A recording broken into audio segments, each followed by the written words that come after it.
Good morning, good afternoon, good evening, wherever you are, my dear brother and sister. காலை வணக்கம், மதிய வணக்கம், மாலை வணக்கம், எனக்கு அன்பான சகோதரரே சகோதரியே, நீங்கள் எங்கிருந்தாலும் உங்களுக்கு என் வாழ்த்துக்கள். I am R.C. Joseph Sahairaj, a preacher at the Church of Christ in Amali Nagar in Dindigul of Tamil Nadu at India. நான் R.C. Joseph Sahairaj, இந்தியாவின் தமிழ்நாட்டில் திண்டுக்கல் அமளி நகரில் உள்ள கிறிஸ்துவின் சபையில் ஊழியராக இருக்கிறேன். In this Bible study, from Genesis 8:11 to 22, we will explore how Noah, his family, and all the living creatures with him came out of the ark after the flood. இன்றைய நாளில் நாம் படிக்கப் போகின்ற ஆதியாகமம் 8:11 முதல் 22 வரை உள்ள வசன பகுதியிலே, பெருவெள்ளத்திற்கு பின்பு நோவாவும் அவரது வீட்டாரும் மற்றும் அவருடன் இருந்த சகல உயிரினங்களும் பேழையிலிருந்து வெளியே வந்தது பற்றி நாம் இந்த வேதாகம் படிப்பில் ஆராய்ந்து அறிவோம். இந்த படிப்பிற்கான தரவுகள் வசனம் ஆதியாகமம் 8:20. The key verse of this Bible study is Genesis 8:20. Then Noah built an altar to the Lord and took of every clean animal and of every clean bird and offered burnt offerings on the altar. அப்பொழுது நோவா கர்த்தருக்கு ஒரு பலிபீடம் கட்டி சுத்தமான சகல மிருகங்களிலும் சுத்தமான சகல பறவைகளிலும் சிலவற்றை தெரிந்து கொண்டு அவைகளை பலிபீடத்தின் மேல் தகன பலிகளாக பலியிட்டான். Third subsection of this chapter is all in the Noah ark leave out. 8th chapter 13 to 19 verse. இந்த அத்தியாயத்தின் 3வது உட்பிரிவு பேழையிலிருந்து அனைவரும் வெளியேறுதல். 8ஆம் அத்தியாயம் 13-19 வரை உள்ள வசனங்கள். First let us read verse 13. And it came to pass in the 601st year, in the first month, the first day of the month, that the waters were dried up from the earth, and Noah removed the covering of the ark and looked, and indeed the surface of the ground was dry. 13ஆம் வசனத்தை நாம் வாசிக்கின்றோம். அவனுக்கு 601 வயதாகும் வருஷத்தில் முதல் மாதம் முதல் தேதியிலே பூமியின் மேல் இருந்த ஜலம் வற்றி போயிற்று. நோவா பேழையின் மேல் தட்டை எடுத்து பார்த்தான். பூமியின் மேல் ஜலம் இல்லாதிருந்தது. Genesis 8:13 describes the immediate aftermath of the flood, where Noah on the first day of his 601st year removed the covering of the ark and saw that the surface of the ground was dry. This marked the beginning of the earth's renewal and the new beginning of humanity after God's judgment. This event marked a moment of significant change. ஆதியாகமம் 8:13 பெருவெள்ளத்தின் உடனடி பின்விளைவு விவரிக்கப்படுகிறது.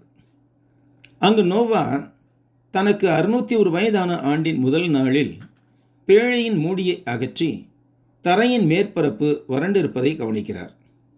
இது பூமி புதுப்பிக்கப்படுதலின் தொடக்கத்தையும் தேவனின் நியாய தீர்ப்புக்கு பிறகு மனித குலத்தின் புதிய தொடக்கத்தையும் குறித்தது. இந்த நிகழ்வு ஒரு முக்கியமான மாற்றத்தின் வேளையை குறித்தது. The world had changed from the state of chaos when the waters overflowed to a world that was restored to the state it had been in the beginning of the creation. It also demonstrated God's faithfulness in restoring His creation. தண்ணீர் பெருக்கெடுத்து ஓடிய குழப்ப நிலையிலிருந்து மாறி படைப்பின் தொடக்க காலத்தைப் போலவே புதுப்பிக்கப்பட்ட உலகத்தின் தோற்றம் கொண்டிருந்தது. மேலும் தேவன் தமது படைப்பை மீட்டெடுப்பதில் உண்மையுள்ளவராக இருந்ததையும் இது மெய்ப்பித்தது. The flood waters had covered the earth for about 378 days. Noah and his family were confined in the ark, but after that the water began to recede because of the winds sent by the God. After the ark had floated for more than 10 months, the winds sent by the God dried up the waters. The waters were gradually receding. சுமார் 378 நாட்களாக பெருவெள்ள தண்ணீரால் பூமி முழுவதும் மூடப்பட்டிருந்தது. நோவாவும் அவரது குடும்பத்தினரும் பேழையில் அடைக்கப்பட்டிருந்தனர். ஆனால் அதன் பின்னர் தேவன் அனுப்பிய காற்றினால் தண்ணீர் குறைந்து கொண்டே வந்தது. பேழை 10 மாதங்களுக்கு மேலாக மிதந்த பிறகு தேவன் அனுப்பிய காற்று தண்ணீரை உலர்ந்து போகச் செய்தது. தண்ணீர் படிப்படியாக குறைந்து கொண்டிருந்தது. Noah's actions and observations. நோவாவின் செயல்பாடும் உற்று நோக்குதலும். First, removing the cover of the ark. In order to have a clear view outside the window, Noah removed the cover of the ark, that is, the roof of the ark. 1. பேழையின் மூடியை அகற்றுதல். ஜன்னலுக்கு வெளியே தெளிவான காட்சியை காண்பதற்காக நோவா பேழையின் மூடியை, அதாவது பேழையின் கூரையை அகற்றினார். Second, dry land. He saw that the surface of the land, which had been submerged for a long time, was now still soft, but the topsoil had dried up. 2. உலர்ந்த நிலம். நீண்ட காலமாக தண்ணீரில் மூழ்கியிருந்த நிலத்தின் மேற்பரப்பு இப்போது இன்னும் மென்மையாக இருந்தாலும் மேல் நிலம் உலர்ந்து போயிருப்பதை அவர் கண்டார். Theological significance. A new beginning. The event of drying up of the land marked the completion of God's judgment and the restoration of the earth. It pointed to a new beginning for humanity. இறையியல் முக்கியத்துவம். புதிய ஆரம்பம். நிலம் உலர்ந்து போன நிகழ்வானது தேவனின் நியாய தீர்ப்பு முடிவடைந்ததையும் பூமி மறுசீரமைப்பு பெற்றதையும் குறிக்கிறது. இது மனித குலத்திற்கான ஒரு புதிய தொடக்கத்தை சுட்டி காண்பித்தது. Parallel to creation. The emergence of dry land from the water was a powerful restatement of the original creation about in Genesis 1. We read in Genesis 1, 6 and 7 what God did there. Then God said, "Let there be a firmament in the midst of the water, and let it divide the waters from the waters." Thus God made the firmament and divided the waters which were under the firmament from the waters which were above the firmament. And it was so. In the beginning, God divided the waters to make a dry land. Now he sent a wind to separate the waters which covered the land. படைப்பின் போது நடைபெற்றதற்கு இணையான செயல். தண்ணீரிலிருந்து உலர்ந்த நிலம் வெளிப்படுவது என்பது ஆதியாகமம் 1வது அதிகாரத்தில் உள்ள அசல் படைப்பு விவரங்களின் வல்லமை மிகுந்த மறுபதிப்பாக இருக்கிறது. அங்கு தேவன் செய்ததை ஆதியாகமம் 1:6-7 பின்வருமாறு வாசித்தோம். பின்பு தேவன் ஜலத்தின் மத்தியில் ஆகாய விரிவு உண்டாக கிடவது என்றும் அது ஜலத்தினின்று ஜலத்தை பிரிக்க கிடவது என்றும் சொன்னார். தேவன் ஆகாய விரிவை உண்டு பண்ணி ஆகாய விரிவுக்கு கீழே இருக்கிற ஜலத்திற்கும் ஆகாய விரிவுக்கு மேலே இருக்கிற ஜலத்துக்கும் பிரிவு உண்டாக்கினார். அது அப்படியே ஆயிற்று. தொடக்கத்தில் தேவன் உலர்ந்த நிலத்தை உருவாக்க தண்ணீரை பிரித்தார். அதே போன்று இப்போது நிலத்தை மூடிய தண்ணீரை காற்றினால் பிரித்தார். God's faithfulness.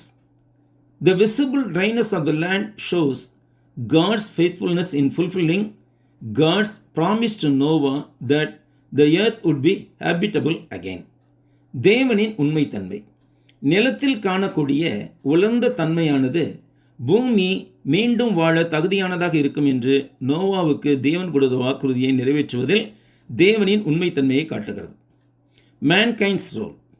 Here we see Noah's act of faith and obedience. By removing the roof and looking out, he demonstrated his confidence in God's promise. மனித குலத்தின் பங்கு. நோவாவின் விசுவாசம் மற்றும் கீழ்ப்படிதல் உள்ள செயலை இங்கு நாம் காண்கிறோம். கூரையை அகற்றி வெளியே பார்ப்பதன் மூலம் அவர் தேவன் அருளிய வாக்குத்தத்தத்தின் மீது கொண்டிருந்த நம்பிக்கையை வெளிப்படுத்தினார். Keynote. The event of Genesis 8:13 is not just an external event, but also contain a profound theological truth about the God's kingship, sovereignty, renewal and redemptive power. முக்கிய குறிப்பு.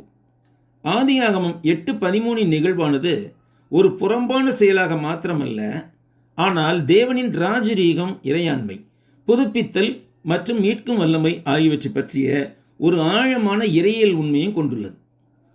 Verse 14th. In the second month, on the 27th day of the month, the earth was dried. 14ஆம் வசனம். 2ஆம் மாதம் 27ஆம் தேதியிலே பூமி காய்ந்திருந்தது. Genesis 8:14 refers to the complete dryness of the earth. This indicates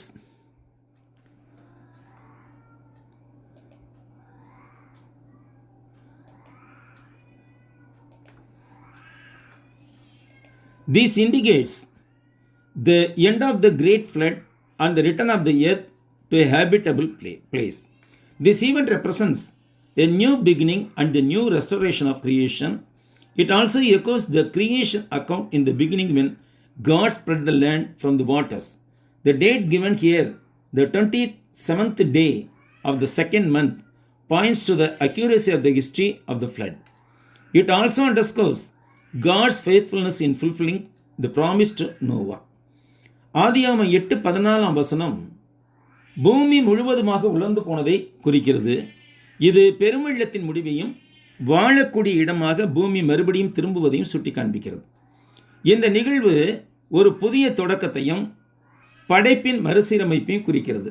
மேலும் இது ஆதியிலே தேவன் நிலத்தை தண்ணீரிலிருந்து பிரித்த படைப்பு விவரங்களை எதிரொலிப்பதாகவும் இருக்கிறது. இங்கு குறிப்பிடப்பட்டுள்ள தேதியான 2வது மாதத்தின் 27ஆம் நாள் என்பது பெருவெள்ள வரலாற்றின் துல்லியத்தை சுட்டி காண்பிக்கிறது. இது நோவாவுக்கு தேவன் கொடுத்த வாக்குத்தத்தத்தை நிறைவேற்றுவதில் தேவனின் உண்மைத்தன்மையை அடிக்கோடிட்டு காண்பிக்கிறது. Context. The end of the flood. The entire flood lasted about a year and 10 days. Genesis 8:14 refers to the waters having dried up. This verse also provided final confirmation that the land was ready for Noah and his family to come out of the ark and inhabit. சந்தர்ப்ப பொருளை பார்க்கும்போது 1வது வெள்ளத்தின் முடிவு. முழு பெருவெள்ளமும் ஏறக்குறைய 1 வருடம் மற்றும் 10 நாட்கள் நீடித்தது. ஆதியாகமம் 8:14 வசனம் தண்ணீர் வடிந்து போனதை குறிக்கிறது. மேலும் இவ்வசனம் நோவாவும் அவரது குடும்பத்தாரும் பேழையிலிருந்து வெளியே வந்து குடியமர்வதற்கு நிலம் தயாராக இருந்தது என்பதற்கான இறுதி உறுதிப்படுத்துதலையும் வழங்கிற்று. Symbolic restoration. The drying up of earth is a symbolic act of new creation. It's similar to the days of the creation when God brought the land out of the water in the beginning. It represents the renewal of life after the catastrophic judgment. 2. குறியீட்டு மறுசீரமைப்பு. பூமியை உலரச் செய்தல் என்பது படைப்பின் அடையாள செயல் ஆகும். தேவன் ஆதி காலத்தில் தண்ணீரிலிருந்து வெட்டாந்தரையை வெளியே கொண்டு வந்த படைப்பின் நாட்களை போன்றதாகும். இது ஒரு பேரழிவு தரும் தீர்ப்புக்கு பிறகு வாழ்க்கையை புதுப்பித்தலை குறிக்கிறது. 3. This event is a testament to God's faithfulness in keeping his covenant to Noah. It shows God's mercy and his promise to restore the earth. தேவனின் உடன்படிக்கை. இந்த நிகழ்வு நோவாவுடன் தேவன் தமது உடன்படிக்கையை கடைபிடிப்பதில் கொண்டிருந்த உண்மைத்தன்மைக்கு ஒரு சான்றாக உள்ளது. இது தேவனின் கருணையையும் பூமியை மீட்டெடுப்பதற்கான அவரது வாக்குறுதியையும் காண்பிக்கிறது. 4th, time of event. The precise date of this event emphasizes the authenticity of biblical history. It also highlights the reality of the great flood and its end. 4th, நிகழ்வின் நேரம். இந்த நிகழ்வின் துல்லியமான தேதியானது வேதாகம வரலாற்றின் உண்மைத்தன்மையை வலியுறுத்துகிறது. மேலும் இது பெருவெள்ளத்தின் யதார்த்த நிலையையும் அதன் முடிவையும் எடுத்து காட்டுகிறது. 5th, transition to new life. After the earth dried up, God commanded Noah to leave the ark. This allows animals to reproduce and repopulate the earth, reflecting the initial blessings of the creation. 5. புதிய வாழ்க்கைக்கு மாறுதல். பூமி உலர்ந்த பின்பு தேவன் நோவாவை பேழையை விட்டு வெளியேறும்படி கட்டளையிட்டார். இதனால் விலங்குகள் இனப்பெருக்கம் செய்து பூமியை மீண்டும் நிரப்ப அனுமதித்தார். இது படைப்பின் ஆரம்ப ஆசீர்வாதத்தை பிரதிபலிப்பதாக இருக்கிறது. Next we read the verses 15 16 and 17. Then God spoke to Noah, saying, Go out of the ark, you and your wife, and your sons and your sons' wives with you. Bring out with you every living thing of the all flesh that is with you, birds and cattle, and every creeping thing that creeps on the earth, so that they may abound on the earth, and be fruitful and multiply on the earth. இப்பொழுது நாம் 15 17 வரை உள்ள வசனங்களை வாசிக்கின்றோம். அப்பொழுது தேவன் நோவாவை நோக்கி, நீயும் உன்னோடே கூட உன் மனைவியும் உன் குமாரரும் உன் குமாரரின் மனைவிகளும் பேழையை விட்டு புறப்படுங்கள். உன்னிடத்தில் இருக்கிற சகலவித மாம்ச ஜந்துக்களான பறவைகளையும் மிருகங்களையும் பூமியின் மேல் ஊறுகிற சகல பிராணிகளையும் உன்னோடே வெளியே வரவிடு. அவைகள் பூமியிலே திரளாய் வர்த்தித்து பூமியின் மேல் பெருக கடவுது என்றார். In this passage, God commanded Noah and his family to leave the ark and replenish the earth. He renewed the command that God given to all living things when God created the earth in the beginning, to be fruitful and multiply. God appointed specific procedures to bring out all the birds, animals and creeping things. இவ்வசன பகுதியில் தேவன் நோவாவையும் அவரது குடும்பத்தினரையும் பேழையிலிருந்து வெளியேறி மீண்டும் பூமியை நிரப்பும்படி இனப்பெருக்கம் செய்து நிரப்பும்படி கட்டளையிட்டார். ஆதியிலே தேவன் இந்த பூமியை படைத்த போது எல்லா உயிர்களுக்கும் கொடுத்திருந்த பலுகி பெருகுங்கள் என்ற கட்டளையை இவ்விடத்தில் அவர் புதுப்பித்தார். எல்லா பறவைகள் மற்றும் ஊந்து செல்லும் உயிரினங்களையும் வெளியே கொண்டு வருவதற்கு தேவன் குறிப்பிட்ட வழிமுறைகளை நியமித்தார். Thus, they began to multiply and spread throughout the earth. This passage also marked the end of the great flood. This passage also refers to God's promise to establish continuous life on the earth and natural ecological cycles for all living things. இதனால் அவைகள் பலுகி பெருகி பூமி எங்கும் பரவத் தொடங்கின. மேலும் வசன பகுதி பெருவெள்ள நிகழ்வின் முடிவை காண்பித்தது. பூமியில் தொடர்ச்சியான உயிர்வாழ்வு மற்றும் அனைத்து உயிரினங்களுக்கும் இயற்கையான சுற்றுச்சூழல் சுழற்சிகளை நிறுவுவதற்கான தேவனின் வாக்குறுதியையும் இவ்வசன பகுதி குறிக்கிறது.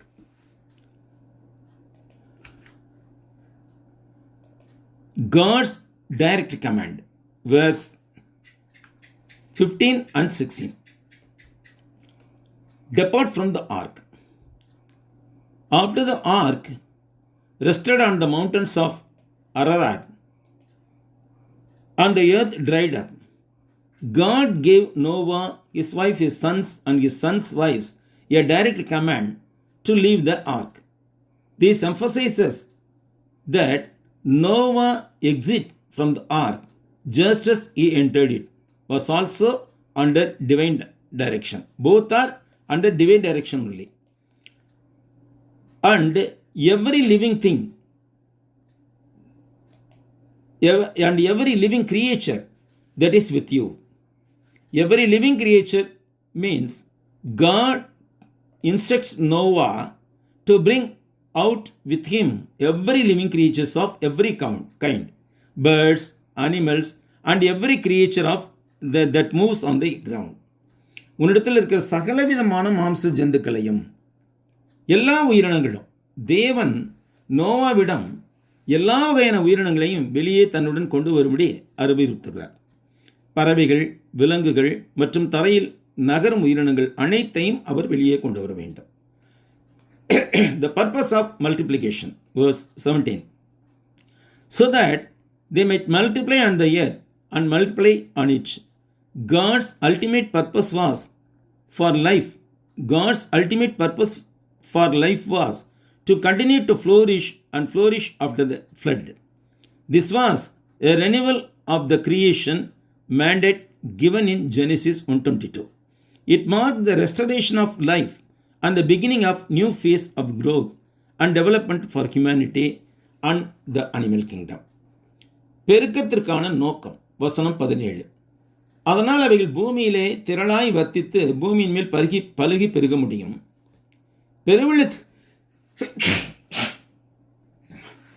பெருவெள்ளத்திற்கு பிறகு உயிர்கள் தொடர்ந்து செழித்து வளர வேண்டும் என்பதே தேவனின் இறுதி நோக்கமாக இருந்தது.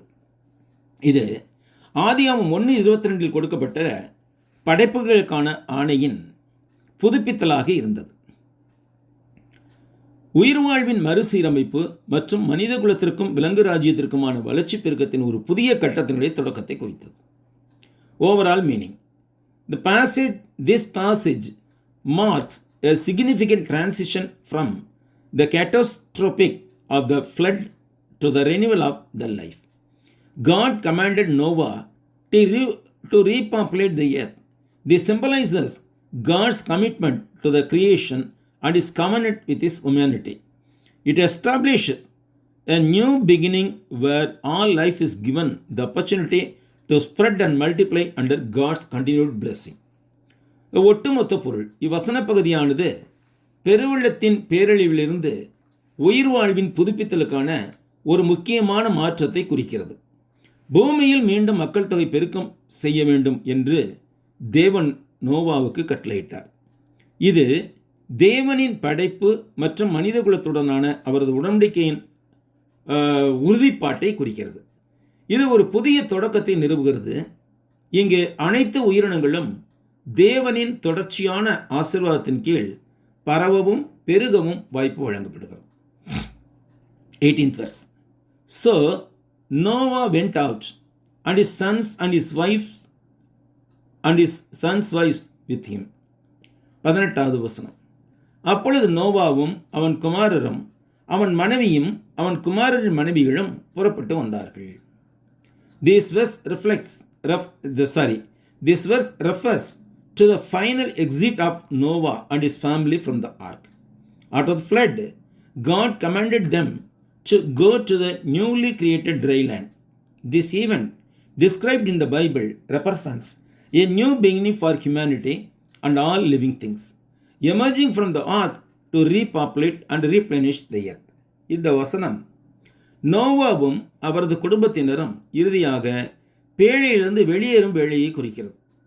அந்த பெருவெள்ளத்திற்கு பின்பு புதிதாக்கப்பட்ட உலர்ந்த பூமிக்கு அவர்கள் செல்ல வேண்டும் என்று தேவன் கட்டளையிட்டார். வேதாகமத்தில் விவரிக்கப்பட்டுள்ள இந்த நிகழ்வானது பூமியில் மீண்டும் பலுகி பெருகி அதை நிரப்ப பேழையிலிருந்து வெளிப்படும் மனிதகுலமும் மற்ற எல்லா உயிரினங்களும் பெற்றுக்கொண்ட ஒரு புதிய தொடக்கத்தை குறிக்கிறது. Context and its significance. God's command. Noah did not leave the ark until God commanded him. This shows his obedience and divine guidance. சூழல் மற்றும் அதன் முக்கியத்துவம். தேவனின் கட்டளை. நோவாவுக்கு தேவன் கட்டளையிடும் வரை நோவா பேழையை விட்டு வெளியேறவில்லை. இது அவரின் கீழ்ப்படிதலையும் தெய்வீக வழிநடத்தலையும் காட்டுகிறது. New beginning. Noah's departure from the ark onto dry land symbolizes the redemption of the world and the beginning of a new era following God's judgment. புதிய தொடக்கம். நோவா பேழையிலிருந்து உலர்ந்த பூமிக்கு புறப்பட்ட நிகழ்வானது உலகத்தின் மீட்பையும் தேவனின் நியாய தீர்ப்பை தொடர்ந்து ஒரு புதிய சகாப்தத்தின் தொடக்கத்தையும் குறிக்கிறது. Family and animals. This verse specifically states that Noah, his sons, his wife and his son's wife were all left the ark. குடும்பம் மற்றும் விலங்குகள். நோவா, அவரது மகன்கள், அவரது மனைவி மற்றும் அவரது மகன்களின் மனைவிகள் யாவரும் ஒன்றாக பேழையை விட்டு வெளியேறதாக இவ்வசனம் குறிப்பாக கூறுகிறது. இது புதிய தொடக்கத்தின் கூட்டுத்தன்மையை வலியுறுத்துகிறது. This also emphasizes the collective nature of the new beginning. Restoration of creation. Following this, we see animals emerging from the ark and multiplying. It symbolizes the renewal of life on the earth. படைப்பின் மறுசீரமைப்பு. இதைத் தொடர்ந்து பூமியில் உள்ள எல்லா உயிர்களும் புதுப்பிக்கப்படுவதை குறிக்கும் வகையில் பேழையிலிருந்து விலங்குகளும் வெளிவந்து பெருகுவதை நாம் காண்கிறோம். 19th verse. Every animal, every creeping thing, every bird and whatever creeps on the earth according to their families went out of the ark. 19ஆம் வசனம். பூமி மேல் நடமாடுகிற சகல மிருகங்களும் ஊறுகிற சகல பிராணிகளும் சகல பறவைகளும் தங்கள் குடும்பங்களின்படி பேழையிலிருந்து புறப்பட்டு வந்தன. இந்த வசனத்திலே தமிழிலே in this verse, in Tamil, it again refers caste. But in English and also the original Hebrew, they told that according to their families.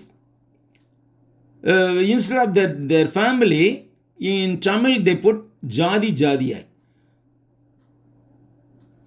This verse describes the orderly, structured departure of all living things from the ark after the flood. Every kind of animal, including cattle, reptiles, and birds, came out of the ark. Each went out according to his family or kind. This meant they returned to their natural habitats on the earth with their families to repopulate the earth as God has commanded. This orderly departure demonstrates God's direct intervention and control.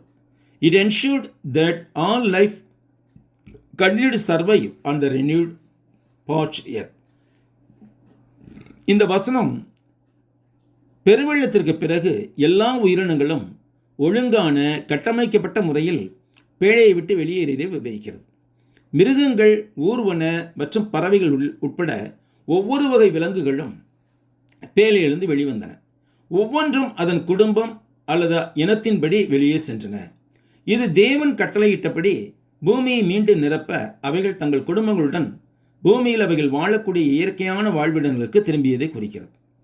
ஒழுங்கமைக்கப்பட்ட இந்த புறப்பாடு தேவனின் நேரடி தலையீடு மற்றும் கட்டுப்பாட்டை எடுத்து காட்டுகிறது. புதிதாக்கப்பட்டு உலர்ந்து போயிருந்த பூமியில் அனைத்து உயிர்களும் உயிர் வாழ தொடர்வதை உறுதி செய்தது. Detail explanation. Divine command and obedience. The act of leaving the ark was a divinely directed event. It reflected the procedures for all the living things to go and live on the new earth. விரிவான விளக்கம். தெய்வீக கட்டளை மற்றும் கீழ்ப்படிதல். பேழையை விட்டு வெளியேறும் செயல் தெய்வீகமாக இயக்கப்பட்ட ஒரு நிகழ்வாகும்.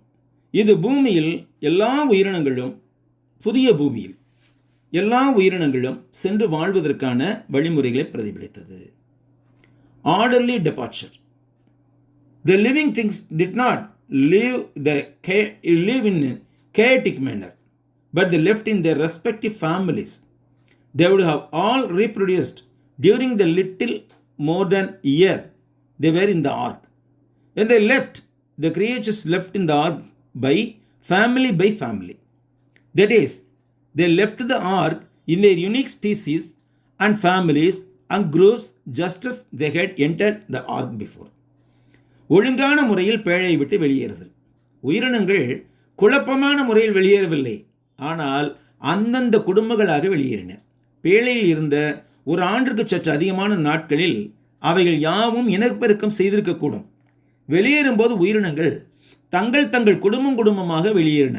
அதாவது முன்பு அவைகள் பேழைக்குள் நுழைந்தது போலவே அவற்றின் தனித்துவமான இனங்களாக மற்றும் குழுக்களாக பேழையிலிருந்து வெளிவந்தன. According to their kinds, according to their families,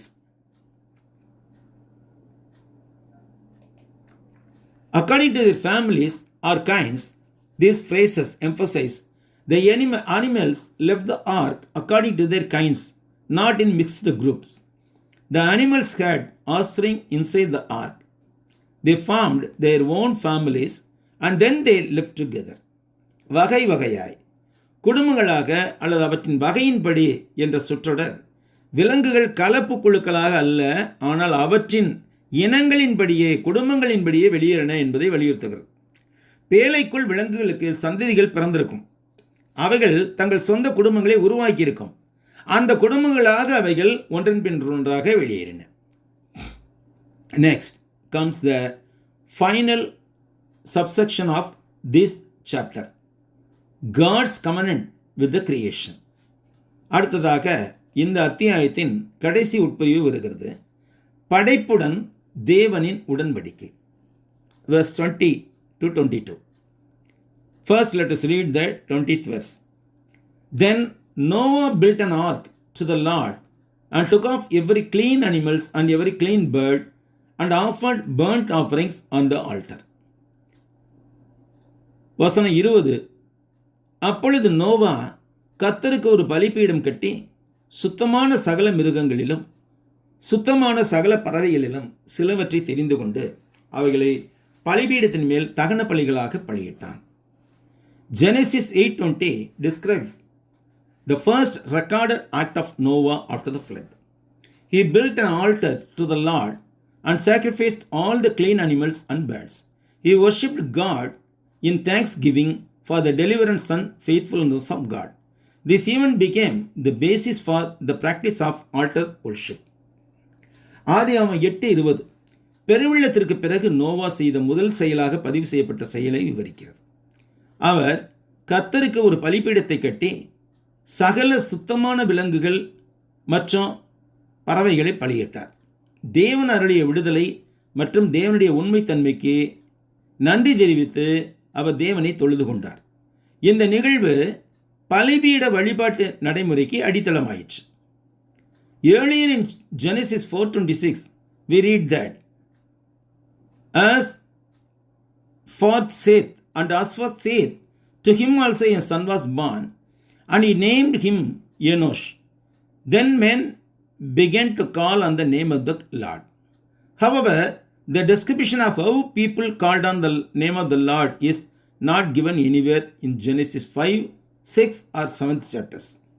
இதற்கு முன்பு ஆதியாகமம் 4:26 நாம் சேத்துக்கும் ஒரு குமாரன் பிறந்தான், அவனுக்கு ஏனோஸ் என்று பெயரிட்டான், அப்பொழுது மனுஷர் கர்த்தருடைய நாமத்தை தொழுது கொள்ள ஆரம்பித்தார்கள் என்று வாசித்தோம். ஆயினும் மக்கள் எவ்வாறு கர்த்தருடைய நாமத்தை தொழுது கொண்டார்கள் என்ற விவரிப்பு ஆதியாகமம் 5, 6, 7 ஆகிய அத்தியாயங்களின் எவ்விடத்திலும் விவரிக்கப்படுவதில்லை. It is in Genesis 8:20 that the first description of the way in which people offer sacrifice to the Lord and worshipped him is given. Therefore, we can say with certainty that Noah introduced the practice of worshipping on the altar by offering sacrifices. This indicates the importance of acknowledging God's mercy, foreshadowing of the sacrificial system of the law, and the ultimate sacrifices of Jesus Christ. ஆதியாகமம் 8:20 முதன்முறையாக கர்த்தருக்கு பலி செலுத்தி அவரை தொழுது கொள்ளும் விதம் பற்றி விரிவாக விவரிக்கப்பட்டுள்ளது. எனவே பலிபீடத்தில் பலி செலுத்தி வழிபாடு செய்யும் நடைமுறையை நோவா தான் அறிமுகப்படுத்தினார் என்று நாம் உறுதியாக கூற முடியும். இது கடவுளின் கருணையை ஒப்புக்கொள்வதன் முக்கியத்துவத்தையும் நியாயப்பிரமாணத்தின் பலிமுறைமையையும் மற்றும் இயேசு கிறிஸ்துவின் இறுதி பலியையும் முன்னறிவிப்பதன் முக்கியத்துவத்தையும் குறிக்கிறது. Key features of Genesis 8:20. Act of worship. The building of the altar and the offering of sacrifice were acts of direct worship and thanksgiving to God for saving Noah and his family from the flood. ஆதியாகமம் 8:20 முக்கிய அம்சங்கள். வழிபாட்டு செயல். பலிபீடத்தை கட்டி பலி செலுத்துதலானது நோவாவையும் அவரது குடும்பத்தினரையும் வெள்ளத்திலிருந்து காப்பாற்றியதற்காக தேவனை நேரடியாக வழிபடுதல், அவருக்கு நன்றி செலுத்துதல் ஆகியவற்றின் செயல்முறைகளாக இருந்தன. Gratitude and faith. This act demonstrates Noah's continued faithfulness to God. It also demonstrates Noah's inner motivation to honor God's mercy and deliverance. நன்றியுணர்வு மற்றும் விசுவாசம். இந்த செயல் நோவா தேவனுக்கு தொடர்ந்து உண்மையுள்ளவராக இருந்ததை வெளிப்படுத்துகின்றது. மேலும் நோவா தேவனின் கருணை மற்றும் விடுதலையை மதிக்க தமக்குள் அவர் கொண்டிருந்த உந்துதலையும் இது எடுத்து காட்டுகிறது. The first altar. This is the first time an altar is mentioned in the Bible. It sets a pattern for future acts of worship. முதல் பலிபீடம். வேதாகமத்தில் ஒரு பலிபீடம் குறிப்பிடப்படுவது இதுவே முதல் முறையாகும். இது எதிர்கால வழிபாட்டு செயல்களுக்கு ஒரு மாதிரியை அமைக்கிறது.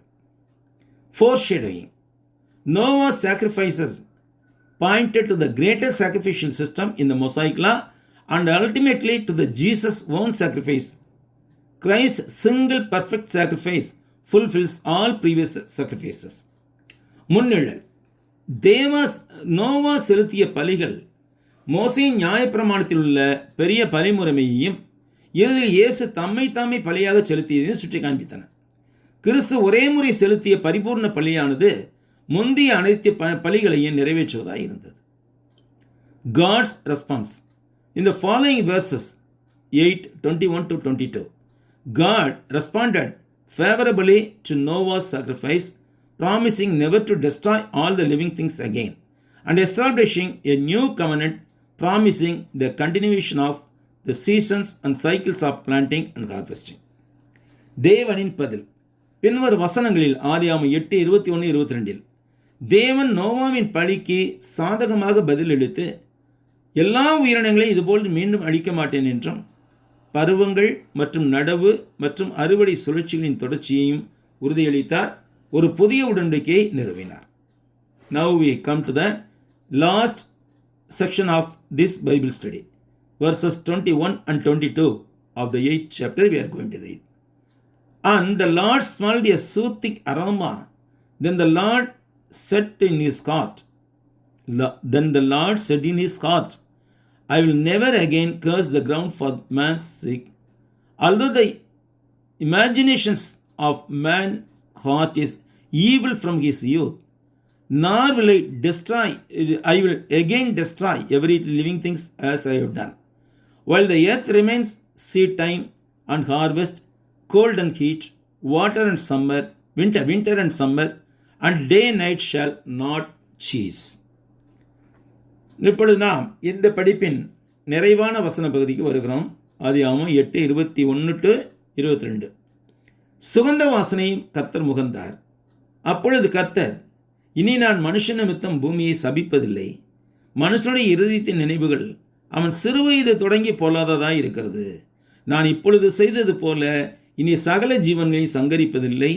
பூமியில் நாளளவும் விதைப்பும் அறுப்பும் சீதளமும் உஷ்ணமும் கோடைக்காலமும் மாரிக்காலமும் பகலும் இரவும் ஒளிவதில்லை என்று தம்முடைய உள்ளத்தில் சொன்னார். It's very important passage because out of the great flood that destroyed the entire world, God promised never again to destroy all life in the same way. This verse highlights the continued sinful nature of mankind.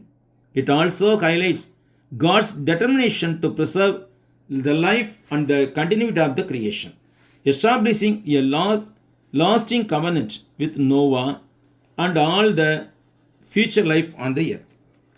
இது ஒரு முக்கியமான வசன பகுதி ஆகும். ஏனெனில் உலகம் எங்கும் உண்டான பெருவெள்ளத்திற்கு பின்பு தேவன் மீண்டும் ஒரு காலம் எல்லா உயிர்களையும் இதே வழியில் இதே போன்று அழிக்க மாட்டேன் என்று வாக்குறுதி கொடுத்தார். இந்த வசனம் மனித குலத்தின் தொடர்ச்சியான பாவ இயல்பை எடுத்து காட்டுகிறது. மேலும் வாழ்க்கையையும் படைப்பின் நிலைத்த தன்மையும் நிலைநிறுத்துவதற்கான தேவனின் உறுதிப்பாட்டையும் எடுத்து காட்டுகிறது. நோவாவுடனும் பூமியில் உள்ள அனைத்து எதிர்கால உயிரினங்களுடனும் ஒரு நீடித்த உடன்படிக்கையை நிறுவுகிறது. Key elements of this verse: God's innermost purpose. The phrase Lord said in his heart refers to God's personal inner purpose, not just human thought. இவ்வசனத்தின் முக்கிய கூறுகள்: தேவனின் உள்ளார்ந்த முடிவு. தேவன் தம்முடைய உள்ளத்தில் சொன்னார் என்ற இந்த சொற்றொடர் வெறும் மனித சிந்தனை அல்ல, தேவனின் தனிப்பட்ட உள்ளான முடிவை குறிக்கிறது. Evil is still. God acknowledges that the human heart is inclined towards the evil from its youth. பொல்லாததாய் இருக்கிறது. மனித இதயம் இளமை பருவத்திலிருந்தே தீமையை நோக்கி தொடர்ந்து சாய்ந்து கொண்டிருப்பதை தேவன் ஒப்புக்கொள்ளுகிறார். Promise. God himself declared that he would never again curse the earth like this or destroy all the living things like this. வாக்குறுதி. தேவன் மீண்டும் பூமியை இதுபோல் சபிக்க மாட்டார் அல்லது எல்லா உயிரினங்களையும் இதுபோல ஒரு சேர அழிக்க மாட்டார் என்று அவரே அறிவித்தார். A conditional promise.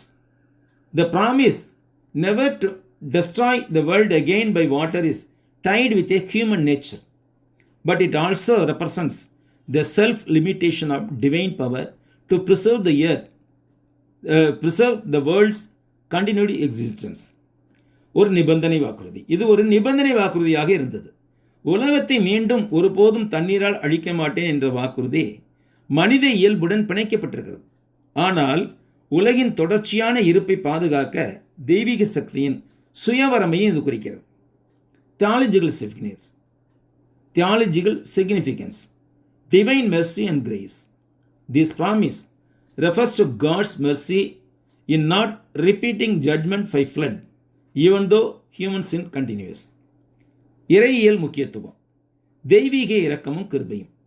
மனிதனின் பாவம் தொடர்ந்தாலும் பெருவெள்ளத்தின் மூலம் நியாய தீர்ப்பை மீண்டும் செய்வதில்லை என்ற தேவனின் கருணையை இந்த வாக்குறுதி குறிக்கிறது. Covenant with Noah. This verse is a fundamental part of the covenant with Noah.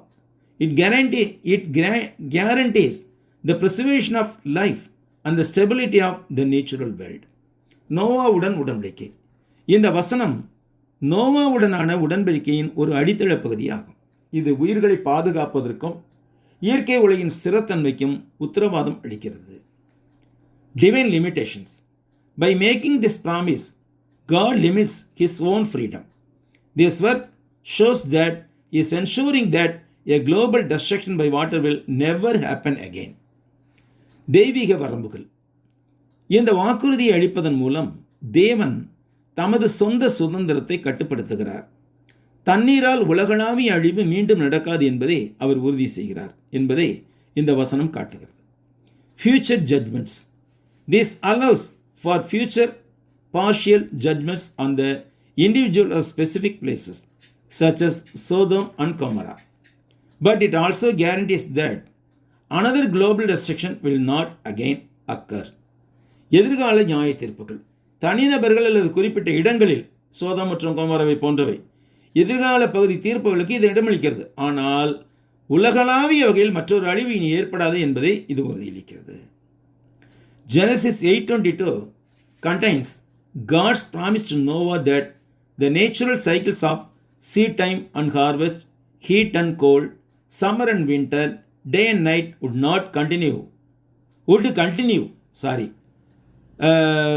continue uninterrupted as long as the earth endures.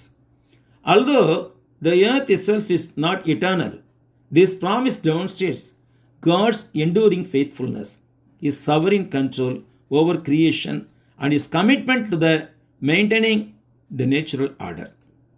ஆதியாகமம் 8:22 பூமி இருக்கும் வரை விதைப்பு மற்றும் அறுவடை, வெப்பம் மற்றும் குளிர், கோடை மற்றும் குளிர், பகல் மற்றும் இரவு ஆகிய இயற்கை சுழற்சிகள் தடையின்றி தொடரும் என்று நோவாவுக்கு தேவன் அறிவித்த வாக்குறுதி அடங்கியுள்ளது. பூமியே நித்தியமாக இல்லாதிருந்தாலும் தேவனின் நீடித்த உண்மைத்தன்மை, படைப்பின் மீதான அவரது இறையாண்மை, கட்டுப்பாடு மற்றும் இயற்கை ஒழுங்கை பேணுவதற்கான அவரது அர்ப்பணிப்பு ஆகியவற்றை இந்த உறுதிமொழி நிரூபிக்கிறது. Key features of the promise. The endurance of creation. The phrase as long as the earth endures indicates that the promise is not for eternity but for the present state of the world, and it anticipates a future renewal of creation. இது வாக்குறுதியின் முக்கிய அம்சங்கள். படைப்பின் சகிப்புத்தன்மை, பூமியுள்ள நாளளவும் என்ற சொற்றொடர் இந்த வாக்குறுதி நித்தியத்திற்கானதாக அல்ல, ஆனால் உலகின் தற்போதைய நிலைமைக்கு என்பதை எடுத்துக்காட்டுகிறது. மேலும் இது படைப்பின் எதிர்கால புதுப்பித்தலை எதிர்பார்க்கிறது. The reliability of natural cycles. God promises to maintain the predictable order of nature, including sowing and harvesting. The planting and harvesting process will not stop. இயற்கை சுழற்சிகளின் நம்பகத்தன்மை. இயற்கையின் கணிக்கக்கூடிய ஒழுங்கை பராமரிக்க தேவன் உறுதியளிக்கிறார். இதில் அடங்குபவை என்ன? விதைப்பு மற்றும் அறுவடை, நடவு மற்றும் அறுவடை போன்ற முறைகள் நிறுத்தப்படாது என்று கூறினார். Heat and cold, summer and winter. The world will continue to experience its seasons, which symbolizes God's continuous provision of the cyclical nature of life. வெப்பம் மற்றும் குளிர், கோடை மற்றும் குளிர்காலம். உலகம் அதன் பருவங்களை தொடர்ந்து அனுபவிப்பதாயிருக்கும். இது தேவனின் தொடர்ச்சியான ஏற்பாட்டையும் வாழ்க்கையின் சுழற்சி தன்மையை குறிக்கிறது. Day and night. The regular alteration of the day and night will continue. இரவும் பகலும். பகல் மற்றும் இரவின் வழக்கமான சுழற்சி மாற்றங்கள் தொடர்ந்து கொண்டிருக்கும். God's faithfulness and sovereignty. This verse reminds us of God's unwavering commitment to His creation and His power to sustain it. It provides a foundation for hope and faith for humanity. தேவனின் உண்மைத்தன்மை மற்றும் இறையாண்மை. இந்த வசனம் தேவன் தமது படைப்பின் மீதான அவரது அசைக்க முடியாத அர்ப்பணிப்பையும் அதை நிலைநிறுத்துவதற்கான அவரது வல்லமையும் நினைவூட்டுகிறது. இது மனித குலத்திற்கு நம்பிக்கை மற்றும் விசுவாசத்தின் அடித்தளத்தை வழங்குகிறது. Covenant assurance. This promise is a part of covenant God made with Noah and all living creatures to assure His care for the world and after the destructive flood. உடன்படிக்கையின் உறுதி. இந்த வாக்குறுதி அழிவுகரமான வெள்ளத்திற்கு பின்பு உலகத்திற்கான தேவன் தமது பராமரிப்பை உறுதிப்படுத்தும் வகையில் நோவாவுடன் அனைத்து உயிரினங்களிடம் செய்த உடன்படிக்கையின் ஒரு பகுதியாகும். With this, we are finishing the lessons for this week. இத்துடன் நாம் இந்த வாரத்திற்கான பாடத்தை முடிக்கிறோம். Lord's willing, we will meet again next week at the same time and day for the continuing Bible study. Until then, I pray that the Lord will bless and keep us all. கர்த்தருக்கு சித்தமானால் மீண்டும் நாம் அடுத்த வாரம் இதே நாளில் இதே நேரத்தில் இதன் தொடர்ச்சியான வேத பாட வகுப்பில் சந்திப்போம். அதுவரையில் கர்த்தர் நம் அனைவரையும் ஆசீர்வதிப்பாராக. Until then, I pray that Lord will bless and keep us all. My heartfelt thanks to Brother Williams, Brother David and Brother Kirk. I would like to express my heartful gratitude to all of you who have fully listened this Bible study. Thank you. Greetings. அதுவரையில் கர்த்தர் நம் அனைவரையும் ஆசீர்வதித்து காப்பாற்றும்படி ஜெபிக்கிறேன். Sir Williams, sir David மற்றும் sir Kirk ஆகியோருக்கு என் மனமார்ந்த நன்றியை தெரிவித்துக் கொள்கிறேன். இந்த வேதபாட வகுப்பை முழுமையாக கவனித்த உங்கள் யாவருக்கும் கூட என்னுடைய மனமார்ந்த நன்றியை தெரிவிக்கிறேன். நன்றி, வணக்கம்.